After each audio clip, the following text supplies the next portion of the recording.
असदुद्दीन ओवैसी ने दिया महागठबंधन को तगड़ा झटका, तो बीजेपी में दौड़ी खुशी की लहर। जी हाँ दोस्तों, बड़ी जानकारी आप लोगों को बताना चाहेंगे कि असदुद्दीन ओवैसी ने महागठबंधन को एक बहुत ही बड़ा झटका दे दिया है। असदुद्दीन ओवैसी ने साफ तौर पर ऐलान कर दिया है कि उनको गठबंधन में शामिल नहीं करने पर आरजेडी और कांग्रेस को इसका खामियाजा भुगतना पड़ेगा। बिहार विधानसभा चुनाव से पहले सियासी पारा चढ़ गया है। पटना में कांग्रेस ने आजादी के बाद पहली बार सीडब्ल्यूसी की बैठक की। कांग्रेस समेत राष्ट्रीय जनता दल और महागठबंधन की अन्य पार्टियों के नेता अति पिछड़ा न्याय संकल्प कार्यक्रम में शामिल हुए।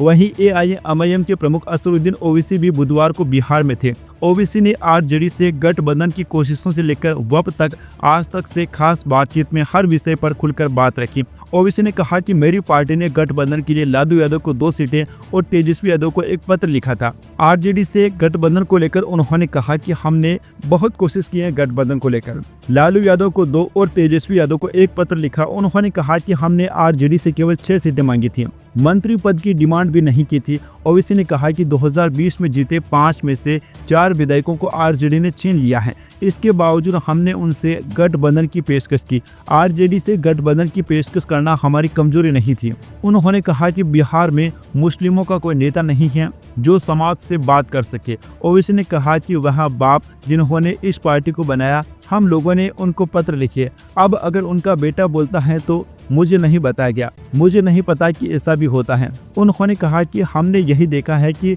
बाप की बात सुनकर सब एक लाइन में खड़े हो जाते हैं। विधानसभा चुनाव में आरजेडी को इसका खामियाजा भुगतना पड़ेगा। वैसे दोस्तों, जो विपक्षी पार्टियां लोकसभा चुनाव के समय एक होने की बात कर रही थी, अब वह आपस में ही भिड़ रही हैं, आपस में ही एक दूसरे की कमजोरियां लोगों को बता रही हैं और ये बता रही हैं कि गठबंधन कितना कमजोर है। आपको क्या लगता है दोस्तों, बिहार चुनाव का नतीजा इस बार क्या हो सकता है? अपनी राय नीचे कमेंट बॉक्स में बताना ना भूलिए। Subscribe now and press the bell icon. Never miss an update.